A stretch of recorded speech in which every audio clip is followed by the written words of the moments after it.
Jace, do you want to do the intro? Oh, Do you want to say the intro? This is like your pick. Why don't you do the intro in the style of the princess introducing this movie? Yeah, do it. Welcome to Good Boys Gone Bland. It is 2024. 3 men watched Dune, 1984. Yeah, that's the year. A movie made by David Lynch. They will now introduce themselves and talk about the movie. Oh, I almost forgot. There's a... Yeah, you fade out and then Jace fades back in. Like, oh yeah, there's a bunch of other stuff. We're also a podcast that marathons and reviews movies. I forgot many things in my introduction. What other useless? There is a cup on my desk. Yeah, let's House keep moving. Ryan of New York, but not New York City. Yeah. And we're burning a lot of screen time. We only have so much film for this movie. 1 second, I need to fade out and fade back in. Okay, yeah, that was important. We had to keep that in. I'm your co-host, Denali. Yeah, and I'm your co-host, Ryan. And it's me, the voice, Jace. Welcome to our show, folks. We watched Dune, 1984, all right? Not your grandpa's Dune. This is probably your dad's Dune.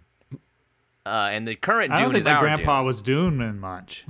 Your grandpa wasn't doing it? I don't think my grandpa was doing it.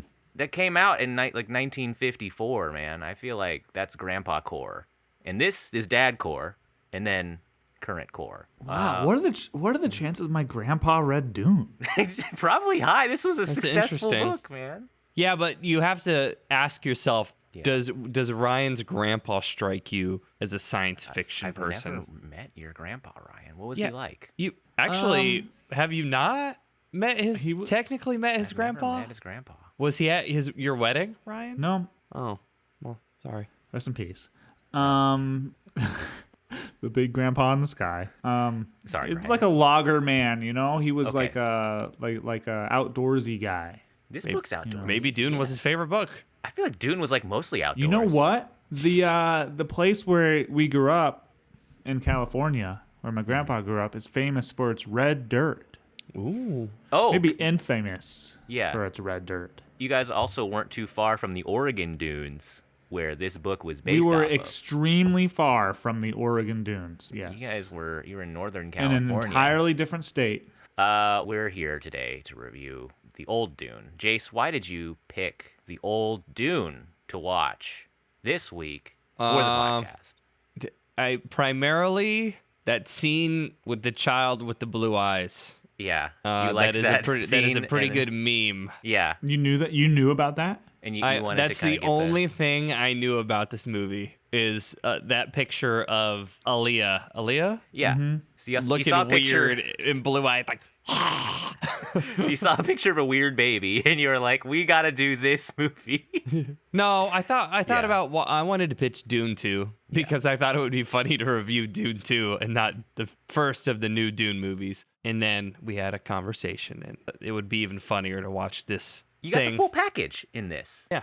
They Yeah. crammed this movie. What they did in 2 hours and 17 minutes is what Denis Villeneuve couldn't do. You know, he did a 6.5 hour run of Dunes 1 and 2, and these guys got it in a compact little story. And I feel like you get the full Dune experience all the way through with no flaws, really. I think what is so interesting is that like David Lynch is one of my favorite content creators. If you can apply that loosely to not people just on like TikTok, to like, you know, like everybody in general, people who make movies and books and stuff. I love David Lynch, particularly his YouTube channel where he gives a weather forecast every day. What? But to see him take on this material that kind of already has like a source material, I don't think he's the best adapter.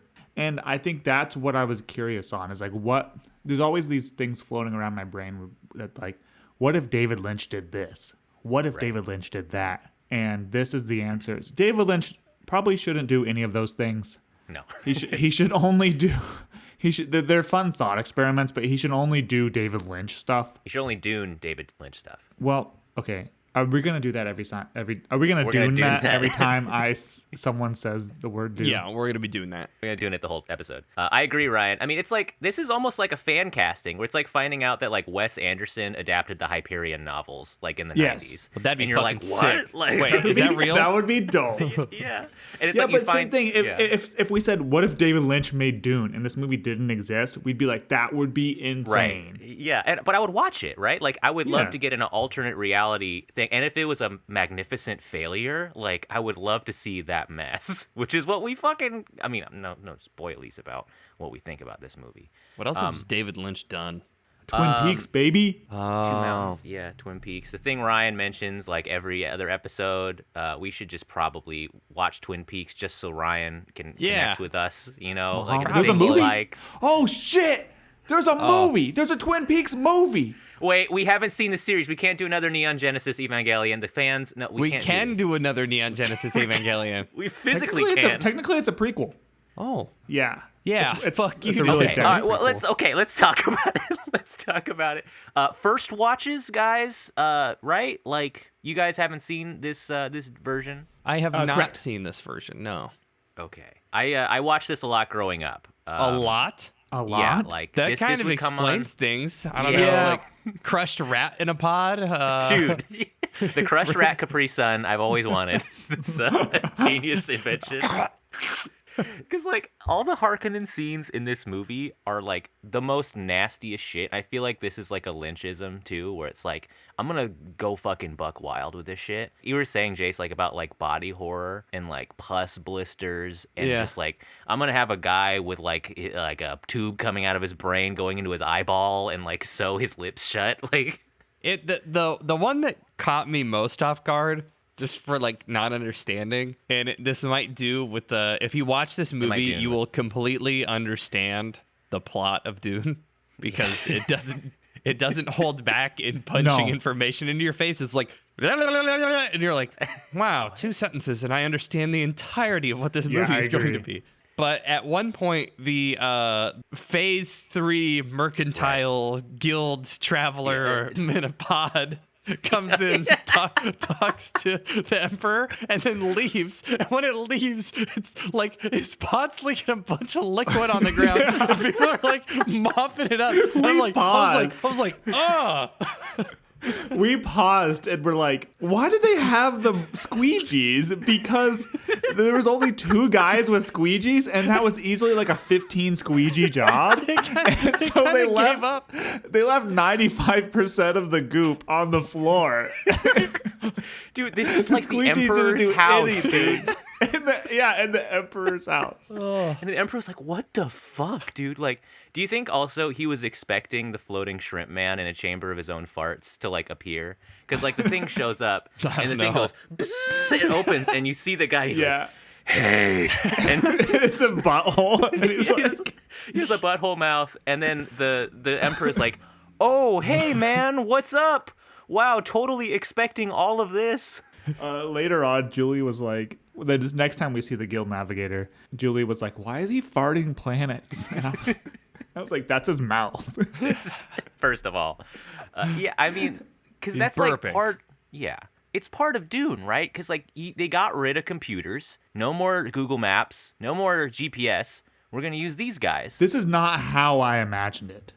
Yeah, it's not. Like, to read the book and then to come up with this visual, I feel I think like it's cool. I like that. I read online that the trivia, Okay. that I don't know if you made it to Dune Messiah, Ryan, that they describe the navigators as like vaguely amphibian, fish-like with webbed hands. that's what I thought. Yeah. And then, he was like, yeah, what if they weren't like that at all? What if they were like little ball sack men with like a big shrimp body and a weird butthole flap mouth? And we keep zooming in on the butthole flap mouth like over and over again throughout the movie. It's really important that we use that B-roll. Even in scenes where you really think it should not be in there, it would just keep flashing back to that mouth. I think that this movie did some things extremely well, and maybe one of the worst things that it did was hire a bunch of stage actors Yeah. to act in this like really futuristic world where everything is like gritty and like it's still kind of like, I don't know, pop arty, but like it's still like gritty. And then there's someone who's just like, I am the emperor and I am going to walk 3 paces to the left. And there's like almost like that Netflix, like watching on Netflix with like the description text on sometimes. Yeah. Because people will have their inner monologues dubbed over like the action. And it's completely unnecessary, by the way. The monologues are so bad. It's like, I must take a piss soon because my bladder is feeling full. I must walk carefully so I do not piss myself in my robes. Like it's so descriptive and it does not belong in the movie. The Guild Navigator edition was really good, I thought. I liked that content. And I think maybe the perfect edit, the perfect cut of Dune is all the new trilogy, the Timothée Chalamet movies, but with the Guild Navigator scenes from this movie, like just spliced in. Just put that guy in with the rest. No new technology. That scene. That They're was like, why is that so lo-fi compared to the rest of the movie? I found that refreshing. I'm gonna be entirely honest. I read like the first 4 chapters of Dune and then I tapped out because I was at the beach and I was like, no, this is not relaxing. You read Dune at the beach, dude? He's Try got to a do fucking that. dictionary in the book. You can't read Jules Verne on a boat.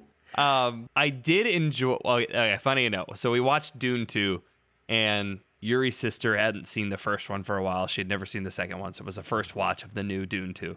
And quite frankly, because there isn't much exposition in that movie, they're like not really holding your hand. You're not getting your hand held in the new Dune movies. Like multiple times, she'd be like, "What the fuck is going on?" And I'd be like, yeah, the Emperor gave Arrakis to Paul Atreides' dad because he wanted to kill him, and then the Harkonnens did this thing. And in this movie, it was literally like, yeah, I'm gonna give Arrakis to them, and then you're gonna come in and kill them. We're gonna use my Sardaukar. And I was like, oh. Yeah, like Extremely effective. Yeah. I thought that they boiled down the plot of Dune into like a minute-long soundbite, probably better than I could have. Yeah, I heard it because it was they reshot like half this movie, right? Because like it was a 4-hour movie. You guys probably saw.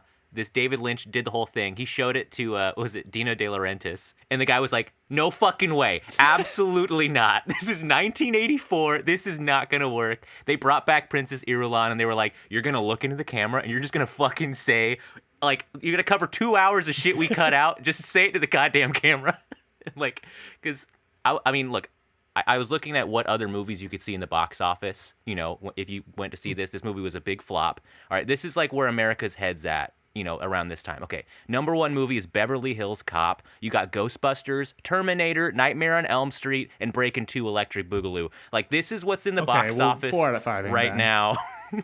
And, like, you're bringing in this shit in there. Like, people are not going to get it. So I think explaining it like this, unfortunately, is the only fucking way. I think Ridley Scott was originally attached, and he made Blade Runner instead. And I think the Blade Runner Alien way of storytelling is a superior way of storytelling compared to this style of, not, I wouldn't say David Lynch style, because David Lynch is not like this at all, but the talking head. It's literally a talking head. I use that as like a derogatory word for movies I don't like. It's just talking heads. It's a good band, though. Yeah, okay, fine. But this is knowing that there's other movies. 1984, I don't think is like an excuse, right? Because my favorite movie came out in 1982, and it's a sci-fi. Some of my other favorite movies, Blade Runner and Alien, like those are all my top 5, and they all predate this movie. So the Alien way of storytelling is like you just have a bunch of people and they're hanging out, and like in their natural conversations, this stuff comes out. And the Blade Runner storytelling is completely different,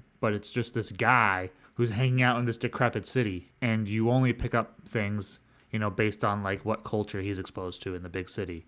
This way of storytelling is, I mean, It's a lot of it could be exposition. it can be done the other way. Yeah, it requires exposition, but that's only because of the runtime. And I think the new movies show that you can actually get like more in depth about the plot in more time.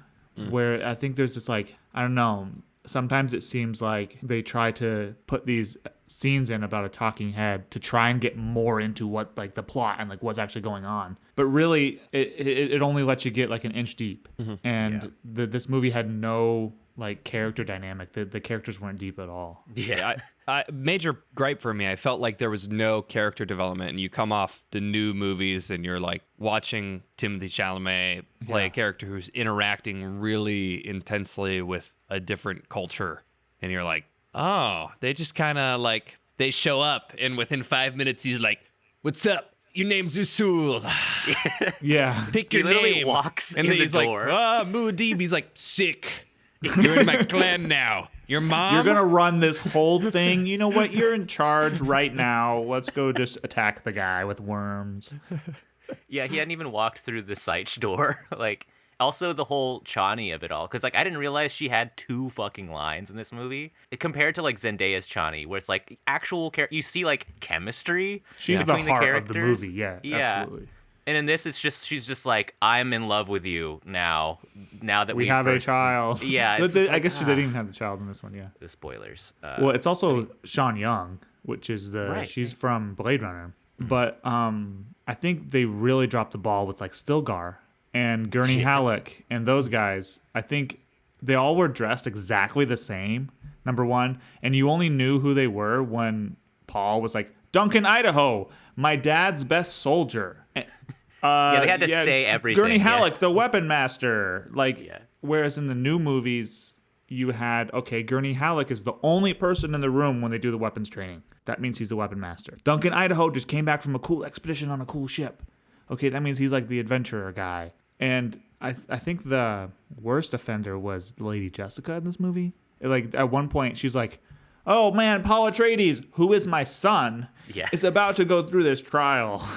Wait, that scene where Paul is like pretending to be asleep and listening to Jessica and them, and then at one point they're like, he's awake.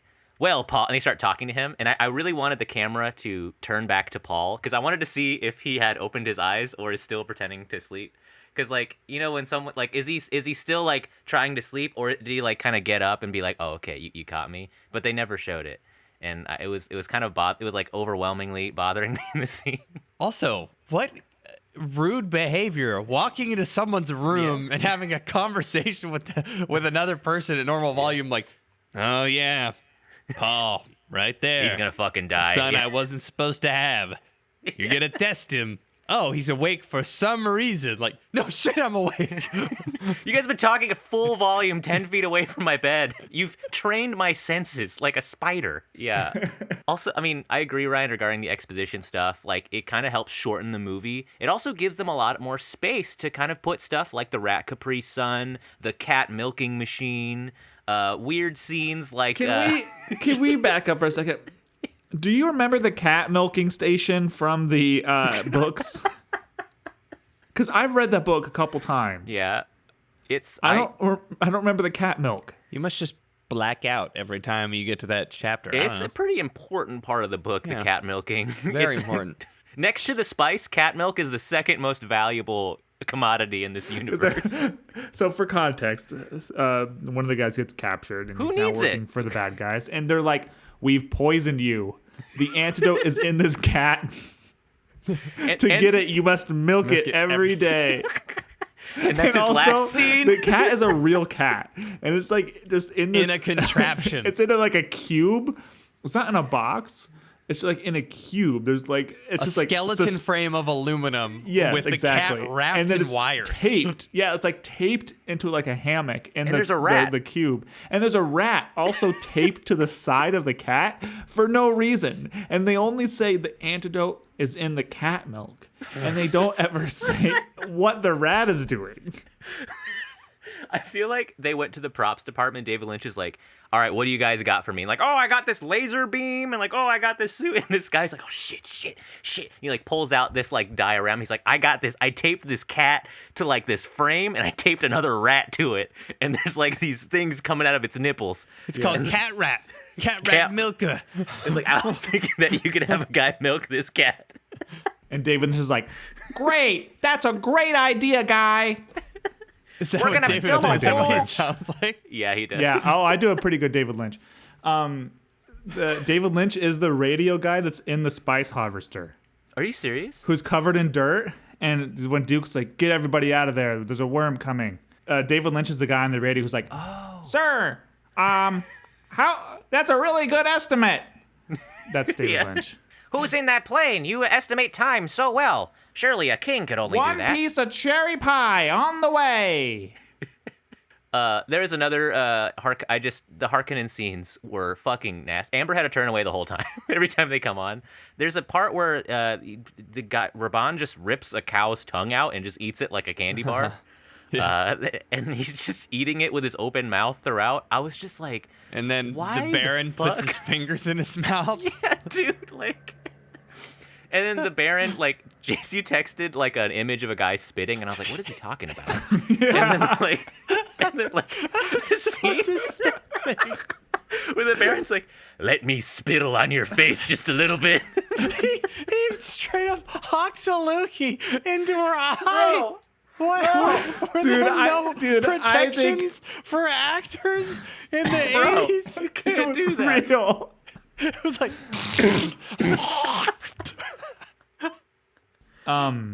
I thought this movie was a riot.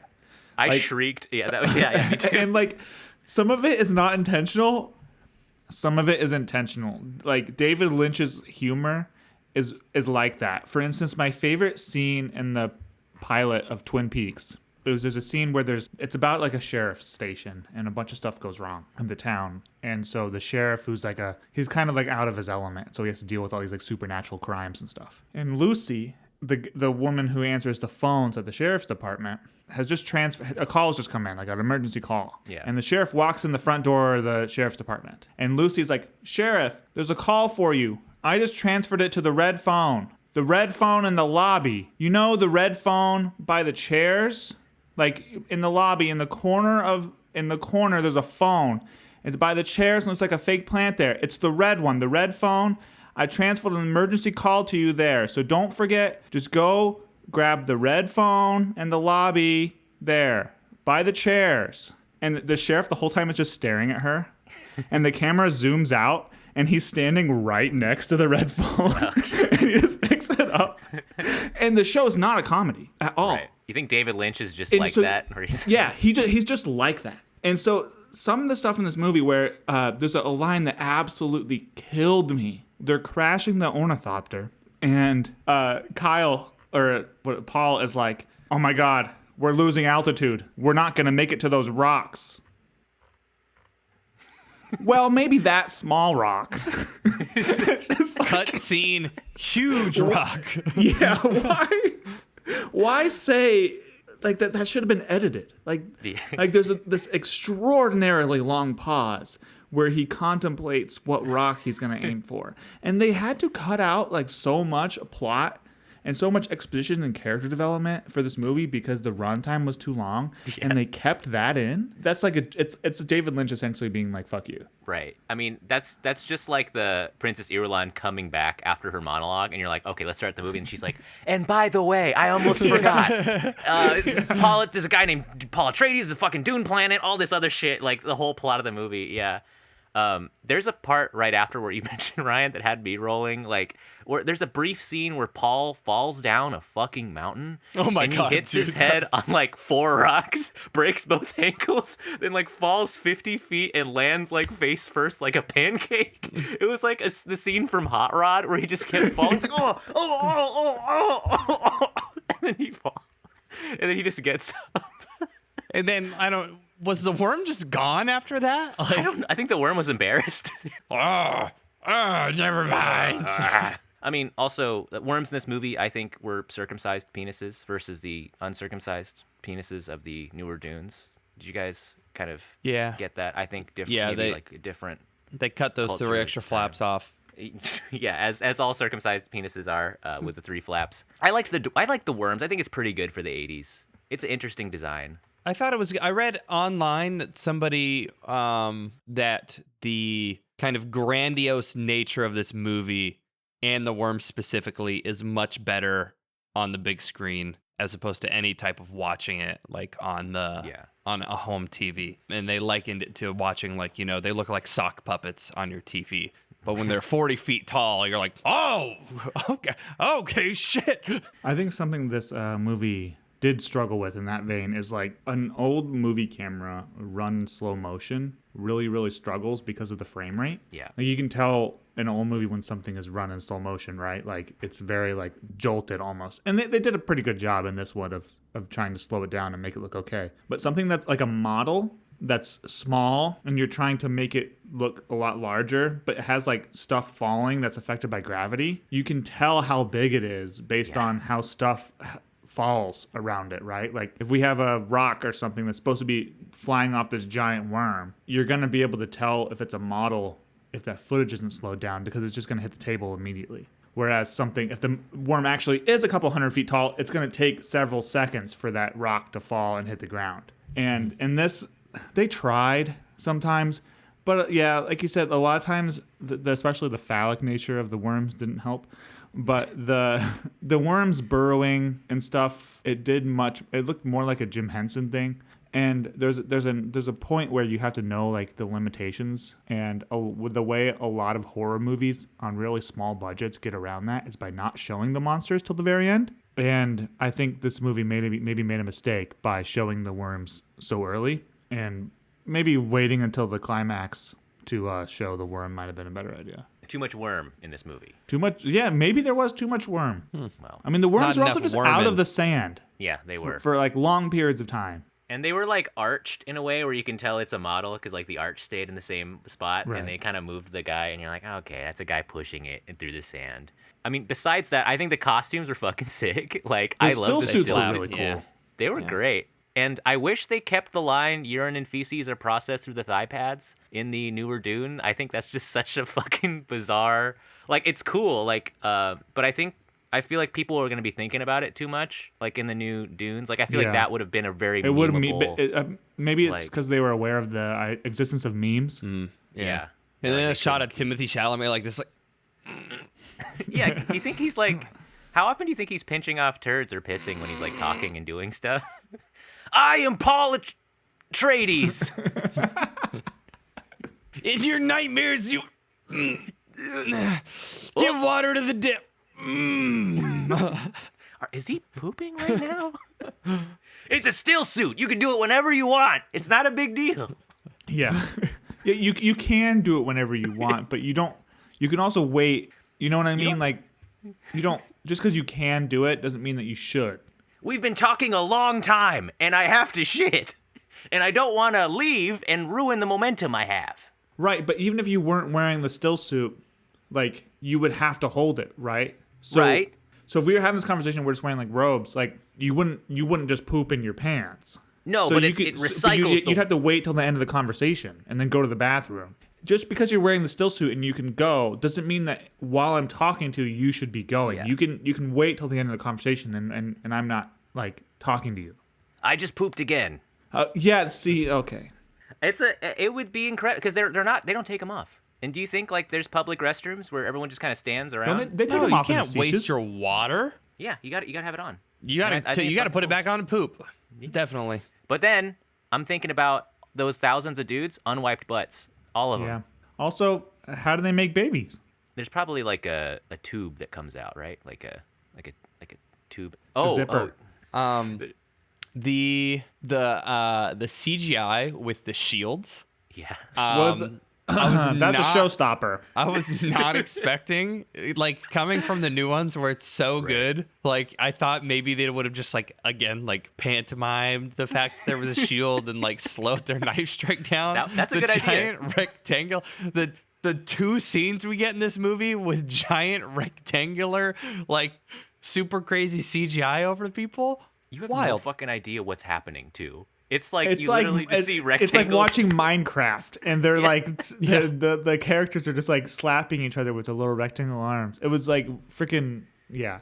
We had to pause it and laugh. The solace I got in the trivia was that David Lynch only saw a cut without the effects done. Oh. So I think that maybe it's just a larger indication, one of many indications that this movie was like maybe they bit off more than they could chew, especially He the took his studio. name off the movie. Yeah. Yeah, they demanded a 2-hour cut, and I think just this is not the movie for it. Okay, so for people who have read Dune but not watched this movie, Yes. in the books, the Bene Gesserit have a martial art technique. I'm pretty sure it was David Lynch decided that would be hard to show on screen. So he was like, You know what's easier? what if they had this vocal gun? So they wear this gun with a vocalizer, and then they have a gun in their hand, and when they say the right words, it shoots an explosive, powerful sonic blast. Like, that is so much more like a bigger leap than I think someone who's good at martial arts. Yeah, Like, a is it? woman. Yeah, a woman being good at fighting is more abstract than like a oh my god, like gun, like a chakra gun, like what the fuck? And he's wearing like this harmonica microphone the whole movie around his like throat. It does And, like, give the they're running through they just done training, and one guy was like on his he didn't put his safety on. He was like Muad'Dib, and it was like He's like, whoa, and he busted. Yeah. And Paul's like, my name's a killing word. And how embarrassing, dude. How embarrassing for that guy where he like says a name and it shoots and he's like, oh god damn it. Like now he knows I'm like fucking obsessed with this guy. Like there's this like the way that Paul explains the weirding modules too, I think is really funny. Like where he has the guy come up to the rock and he's like, okay, punch this rock. And the guy like winds up a haymaker. Like, I don't know why he winded up like this, but he's like, and he like hits it as hard as he could. And then, you know, he has him like shoot it with the thing. But it was like, the scene was like 5 minutes long just to demonstrate what this gun was. And once again, why? There's so many more economical ways of doing it. Yeah. But that's just the genius, I think, really the genius of David Lynch. And I think I might have you guys watch Twin Peaks movie because there's scenes like that in this. And there's a notorious scene in the Twin Peaks movie where this woman is doing charades to tell a story. Yeah. And it takes them a really long time to like come on instead of her just like telling, ooh, like I have a secret. Yeah. It's like, yeah, there's a lot of just shit that like drags in just really Yeah. bizarre ways in this. And like there is Lynchisms in here, like you said. Like there are weird images that are funny. Like was it the Picard or not Picard? He's like holding a pug and he's like, "Long live Duke Lee!" And he charges into battle holding the dog. And we were like, "What about the dog? Why is he holding that?" And the dog is like Yeah. in half the scenes. Sting Yeah, Sting we haven't walking even out mentioned. almost dude, the Bro, like- Fade Yeah, Fade Roth? Yeah. Fade Roth coming out of the steam room wearing only a metal thong, and Baron Harkonnen be like, "Oh, my sexy nephew." Oh. He looked good, dude. Great bod. I heard, well, during that scene where he steps out of the steamer with the thong belt, Amber looked away for like she was like messing with her computer and looked back and she sees him step out of there and she's like, "Wait, I missed a lot. Like, well, I have to rewind it to kind of explain why this man is dressed like this and why he showed up." And I was like, "There's no context. There is no That's just- explanation. That's He just just his. walks. Yeah. That's his deal. He is sexy. He's like He's a rock star. The one person in this movie that like, and sometimes it'd be like on him, and I don't know. He was like looking sexy, and then he'll like do something like, and I'm like, He's no, the- stop. Dude, your Yeah, presence is making the scene better until you're like, Where he's like raising he's like emoting too much to kind of put a weird sauce. yeah. And he's the only one they didn't make look like crazy. Like all the Harkonnens, they have the weird like nipple rings going into the nostrils and like all this stuff, and they have him just look like a guy. And yeah, I like I thought the person who got messed up the most though was Rabin. what happened to Rob. Well, nothing. He was just a dude. Oh, Like, yeah. You go from Dave Bautista to like Oh, this guy right, who's yeah. like the guys who's like, woo-hoo-hoo, yeah, let's kill some people, woo. Yeah. He I had did the have hardest. Oh, yeah. Go ahead. he had I don't know. Who knows? The problem with Raban. with seeing the new movie and then this one is that the pronunciations are like so changed, different. yeah. And honestly, Kyle MacLachlan at one point says Caladan, like in the movie, like voiced, and they left it in. And I was like, and then it says Caladan later, and I'm like, But I think Raban had the coolest line in the movie, and for like a second was the hardest character when he was like, take him into his desert to die, and then like, Good line. and then he like pushes him away, and I'm like, I was like, please end it there, and then he was like. Like did some weird thing that I was like, no. Lynch was signaling him to do something weird to end the scene. He's like, do something fucking weird. Yeah, we kind of get to the end of the movie. They jammed all of Dune 2 into the last 15 minutes. Yeah. The narrator sounds almost out of breath trying to explain all the shit that happened. But they're like, oh, okay, it's been like 2 fucking years. Paul drank the crazy shit, and like now he's like a genius, and they're invading shit. Like they just kind of cover a lot of stuff. He's like, Wizard Sadarat, that baby is now 9 years old. She's got blue eyes. Yeah, she's a genius too. She's a baby genius. They changed. Here's a fetus. Did, like, back to sand. Like one thing I did like, because wasn't it Chani who kills Baron Harkonnen in the new Dune? Didn't they change that aspect? The Baron's like on the steps in the new one, right? And then I think Paul comes up and knifes him. Paul kills him. Paul knifes him. Okay. Yeah. And I think that's different from the books, right? Because Alia kills him in the books, just like in this movie. I think narratively, it's more satisfying for Paul or somebody like a major character to, but it's just like to have, here's a baby that just showed up and she's the one that kills Baron Harkonnen. I think is just a weird narrative. It's kind of a Game of Thrones-esque situation. It's like, fine, but yeah. And the kill is cool. She slashes the Baron with a Gom Jabbar and pulls his nipples off, and he flies into a worm's mouth.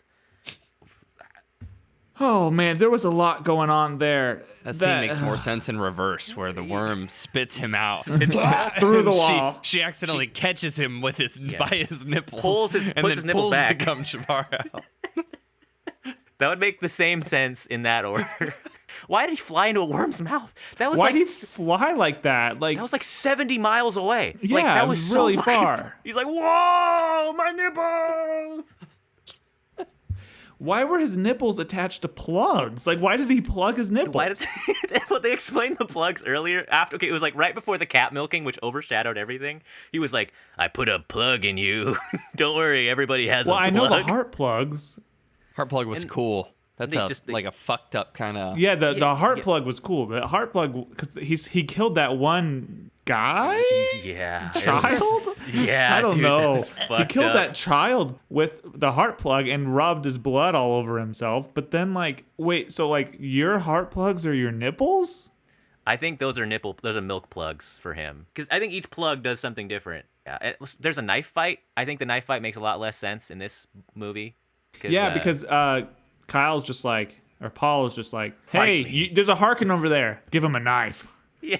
And because there's a lot writing on that. Like Paul is, in the real story, Paul is challenging the Emperor for the throne and invoking that right. And then the Emperor can nominate a challenger. And whoever wins essentially is the new Emperor of the universe. And in this, Paul's just like, hey, you want to fight? Yeah, it's like no reason, no stakes, really. And you're just like, why would you even risk that? The knife fight is silly. And Fade Routher does a move where he bites Paul's fingers. It's pretty... And he's like, eh. Yeah, it wasn't even like a cool bite. Doesn't he get a big finger bitten off in the Yeah, in the new? I think so. Something Like that was brutal, but this Wait, was what? he was just kind of like, like Fade really fucks him up in the new one. yeah, he gets stabbed in the new one. Well, in the book too, it's a long fight and there's like a poison blade and everything, and it's different in this. Yeah, But he kills Fade. He shouts at the body, and the body like inflates. Like He the doesn't organs need the explode. weirding module anymore. I think that's so funny because that line is delivered by the actor who plays a major role in Twin Peaks.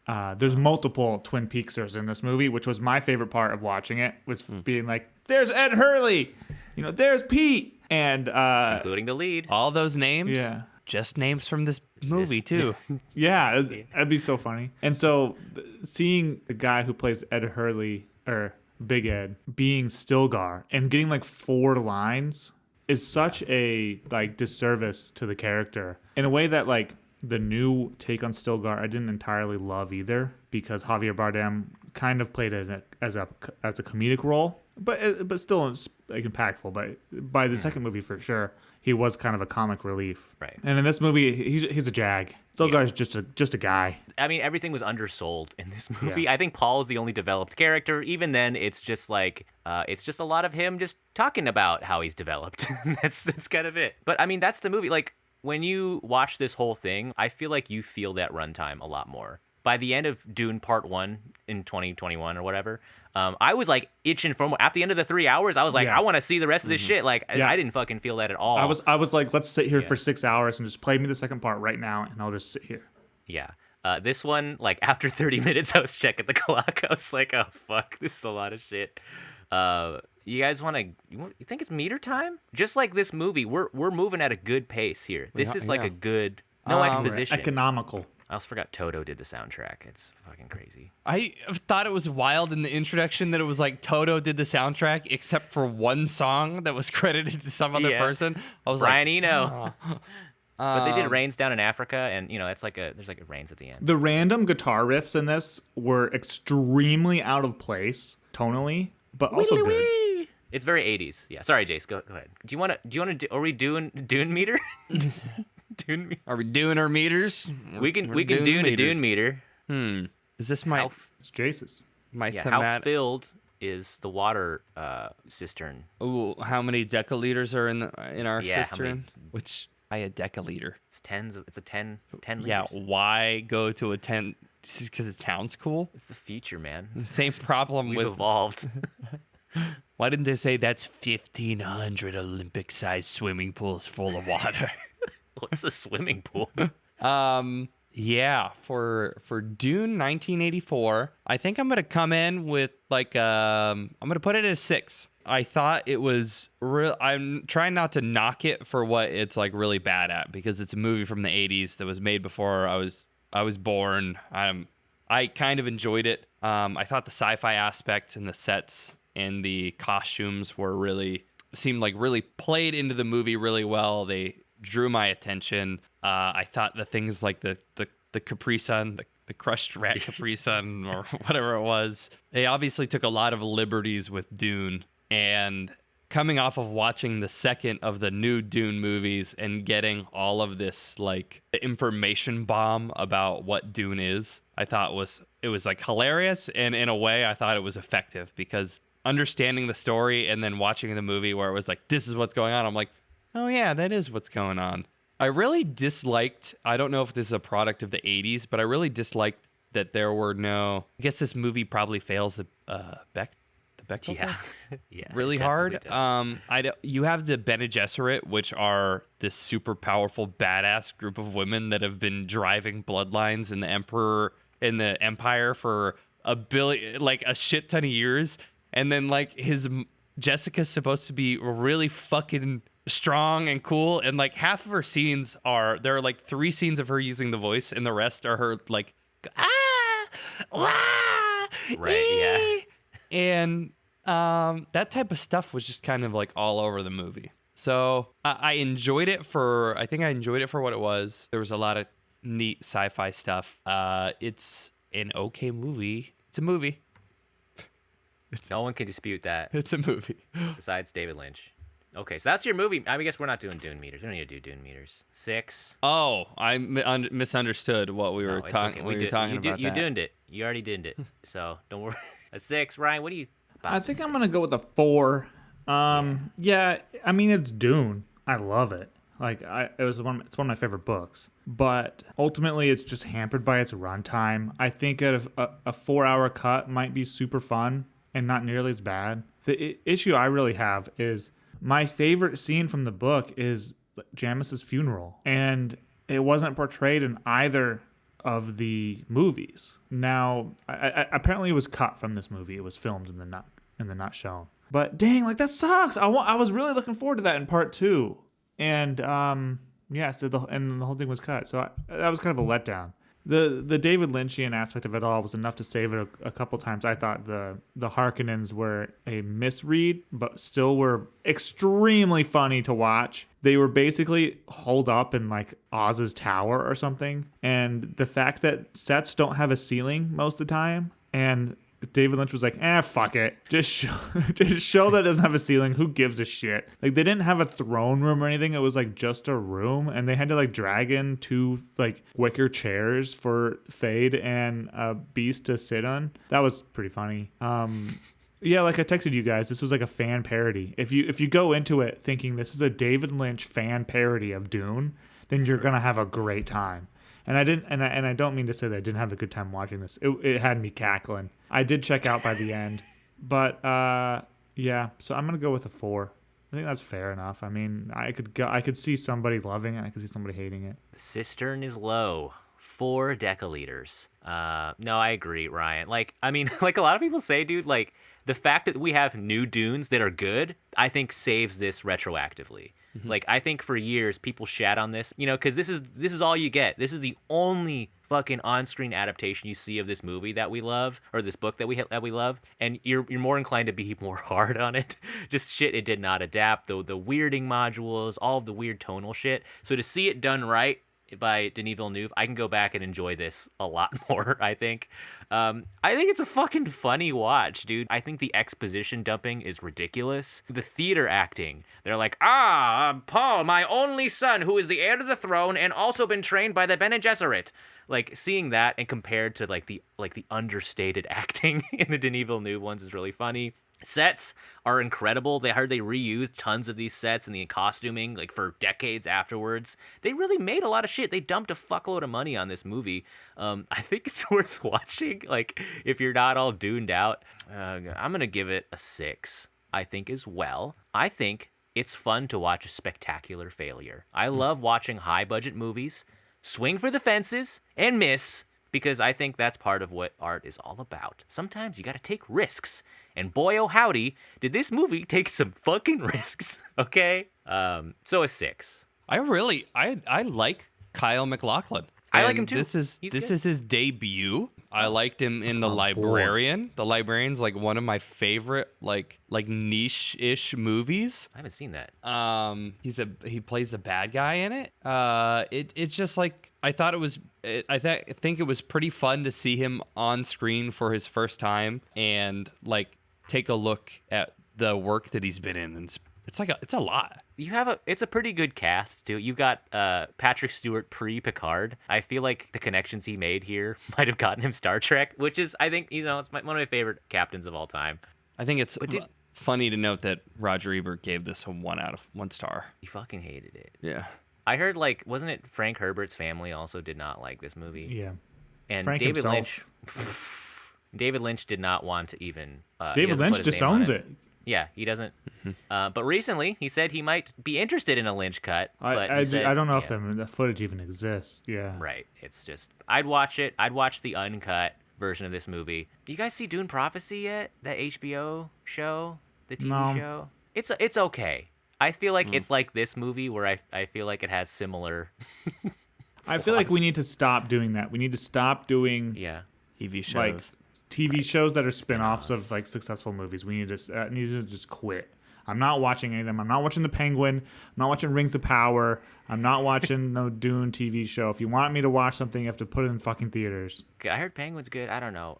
If you want more Dune content, listen to Iron Maiden's To Tame a Land. That is a 9-minute power metal epic about Dune. If you ever want a nice little summary of this movie. But there you have it, folks. Let us know what you think about Dune 1984. All right, you see this thing? It's on HBO. All right, are you not Duned out yet? Like you've already seen the Chalamets, you've seen the Dune Prophecy, you've listened to the Iron Maiden song. All right, maybe you want to go way back, 40 years ago, and watch this movie. I heard they did a theater run, like an IMAX run of these this year for the 40th anniversary. Yeah. Like I heard it was like a big. Ryan, do you have a pick for next time, or do you want to? Yeah, I have a pick. Okay, your face is be scared. prepared. You're I've been nervous. talking. Okay.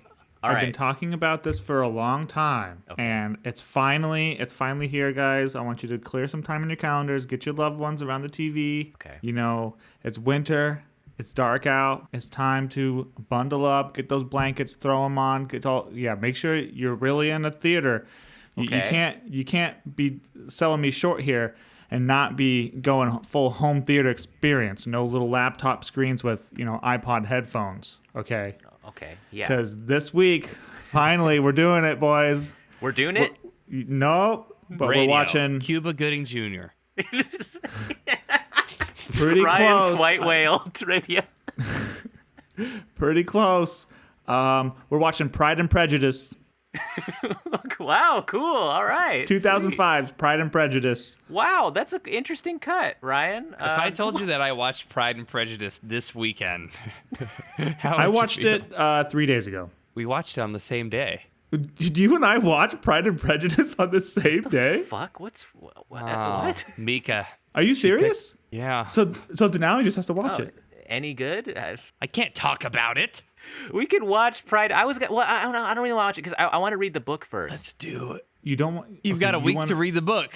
Start I going. can't read the book. No. How many I kind of wanted pages to is read it? the book first because I don't want to watch the movie first because I don't want the characters in my mind. Serious? Yeah, I don't want to. No, You're that's vetoing- unfair. you're That's vetoing- unfair. I haven't read a Jane Austen book before. I kind of wanted to You're like have vetoing a Pride and experience. Prejudice because Yes. you haven't read the book. There's got to be Yes. two. I'm not It's on vetoing. it's on my Goodreads. Are you serious? Okay, that's fine. Then I'm you're sorry, gonna have, all right? Okay, then you're gonna. That's hilarious. You know why? Because I randomly watched this weekend in DC because we played a board game based on it, and I didn't know what the fuck was going on. So we went back to Reed's house and we watched the movie, and I ended up really liking it. So you know what? That's fine. I'm gonna end up picking a way shittier movie that I'm gonna Sorry, spend a couple dude, days I to think just about. wanna- I'm gonna pick a movie that me and Jace are really gonna like and you're gonna hate. Nice. Okay. A movie that's like it's got somebody in it who's like kind of canceled, Yeah. Oh, Please good, great. do. and it's Great. gonna torture you the whole time. But me and Jace will be like, It's Pride and Prejudice. yeah. That's, Great. Well, let me know what you decide. I'm sorry. We can watch once I read Pride and Prejudice, then we can do the Pride and Prejudice. okay, you got to keep me on alert then, okay? Keira Knightley at Rosamund Pike. That's a good cast. No fucking okay. looking at the cast list. I'm Spoilers. interested. Okay? Join us next time, folks, for whatever shitty movie Ryan picks, or it could be a good movie. Maybe he wants to spare us and make It's so make us watch unfair that something you're good. like, I want to read this book from the wanna 1800s. read it. We can't watch this movie. We've been It was doing this literally podcast written for like 3 years, in but you can't. 2 centuries, 2 centuries ago. I didn't have 2 centuries to read in it. 3 years, Denali's gonna be like, "Hey, our book club finally picked up Pride and Prejudice, so I'm gonna read it. Do you want to Actually, review?" you know what? It was. I think it was the first draft was written in the 1700s, so it was written 4 centuries ago. Oh, fuck me. I had 100 extra years to read it. If one of you guys said you wanted to read Dune before 84, I would have accepted. It wasn't my pick, though. Okay. All No. right, just pick something that it's not a book that I haven't read. Maybe. Thanks for pick- joining us, okay, folks. Do you want? Should we leave them with a great word of power, a sentence of power? Slurp the farts. That was short, effective, concise. Got the message right across. Somebody in like Albuquerque exploded. That was the code phrase. Ugh.